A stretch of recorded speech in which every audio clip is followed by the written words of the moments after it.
Good Shabbos. Last week our parasha instructed us to place shoftim,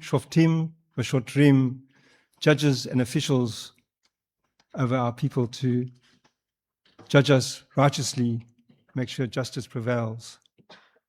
This week's Parshat Ki Teitzei contains a number of mitzvot dealing with civil matters, social matters, how we relate to each other, and indeed to the world in which we live.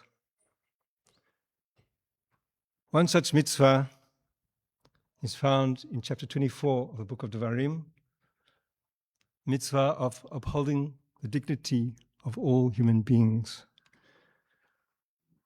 It starts off by instructing us that if we loaning somebody money or an article, we're forbidden to take the millstones as pawn in lieu of their repaying their loan.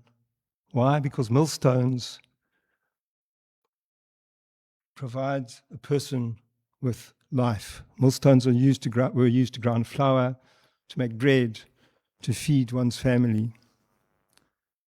Further down in that same passage, you find the commandment that if you loan money to someone and they're going to give you a pledge, something in return to hold on to until they're repaid, you are not allowed to go into their house in front of their family to take their pledge. The person must come outside and give you the pledge so they're not embarrassed in front of their family. If you take as pledge a cloak and the person who gives you the pledge is needy, you must make sure to return that cloak to them before nightfall so that they can sleep in their cloak and sleep warm, and then they will bless you in the name of God. These two mitzvot accentuate the idea that everybody is created in the divine image, that everybody should be treated with dignity. In fact, we have a teaching in the Talmud, Rabbi Yochanan, who said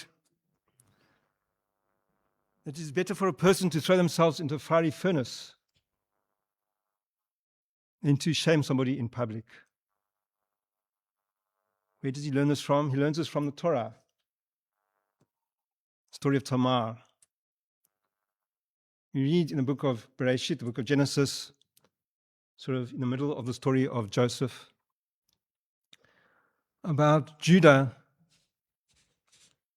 Joseph's older brother, Yehudah, after which we are named Yehudim, Jews, leaves his brothers and he marries, and he has 3 children. And the oldest son marries a Canaanite woman by the name of Tamar.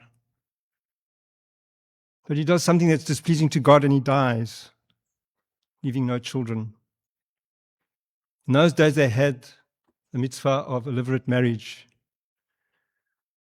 which meant that if a man dies without having children and he has a brother, that brother was forced to marry the widow, and the first child they have would be the name of the late brother. And so Judah gives his second son, Onan, to Tamar.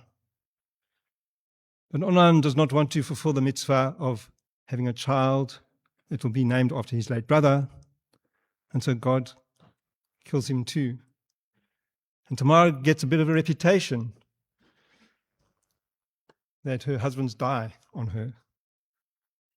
And so Judah has a third son and says, Tamar, my son is very young to marry, too young to marry. When he's older, I'll arrange that he marries you.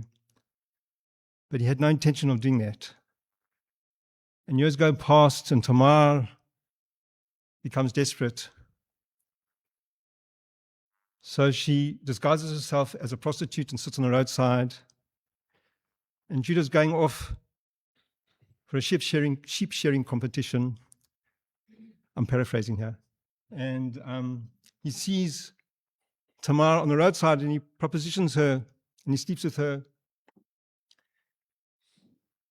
And he says, my goats and sheep are not with me, but in payment for your services, I'm going to give you some of them when I go up to Timnah where the sheep shearing is taking place. And she says, well, I want something in pledge. Give me your belt, your staff, and your signet ring. And he does this.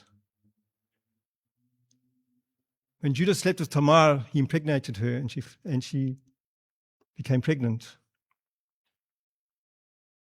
And people told Judah, you know that Tamar, your daughter-in-law, is pregnant. She's committed adultery. And Judah's incensed that the shame should be placed on his family. And so he summons his men to fetch her. Instead of confronting him in front of all his men and his family, she hands over the pledge. And she says, give this to Judah. The man to whom these belong, the staff, the signet ring, and the belt, he's the man that impregnated me. Of course, when Judah sees, he realizes it's him. And so the Torah says he marries her, but he never sleeps with her again. So Rabbi Yochanan points this story out and says this is an example of somebody who could have shamed Judah, but chose not to. And therefore, it's better for a person to be thrown themselves into a fiery furnace than to embarrass somebody in public. You have an incident, a story in the Talmud of Mar Ukba. Mar Ukba is a very important rabbi. And he follows this teaching of Rabbi Yochanan not to embarrass somebody in public. And when he goes to the study house every day, he passes a poor man's house. Not wishing to embarrass him in public by giving him money in front of everybody, he throws money in the doorway and walks past. And one day this man decides he wants to see who his benefactor is. And so it happens that Mar Ukba is late coming back from the study house from Beit Midrash, and he has his wife with him. And he passes the house and he throws money in the doorway. And the man starts running to see who giving him the money all these years. Mar Ukba and his wife run into a furnace which had been just recently cleaned, still hot, the coals are still hot. And they run inside, and Mar Ukba's feet are burning, and he's hopping up and down. And his wife says, here, stand on my feet, because his feet are not burning. Mar Ukba, this famous rabbi, is very incensed and upset. How come his feet are burning and his wife's isn't? And so he asks her, and she says, you just throw money in the doorway of a poor person, but when I'm at home and a beggar knocks on the door, I let them in. I give them food, and I speak to them as one human being to another. So you learn from the story, though, the Torah teaches us and the Talmud teaches us, in the name of Rabbi Yochanan, that we should not embarrass somebody in public by giving them money, but rather avoid contact with them and just give them the money somehow. Mar Ukba's wife teaches that when you see somebody who's in need, besides giving them food or money, you should give them the dignity that they deserve, the gift of treating them as another human being. Very profound lesson that we learned from this week's parasha. The Shabbat is the 9th of Elul, the 9th of the month leading up to Rosh Hashanah Yom Kippur, the time of introspection, of cheshbon nefesh, of taking stock of our souls, of thinking of how we behaved in the year that's passed, and how we can improve in the year to come. It's not easy when there's so many poor people in the world. But if you look one person in the eye, talk to them and help them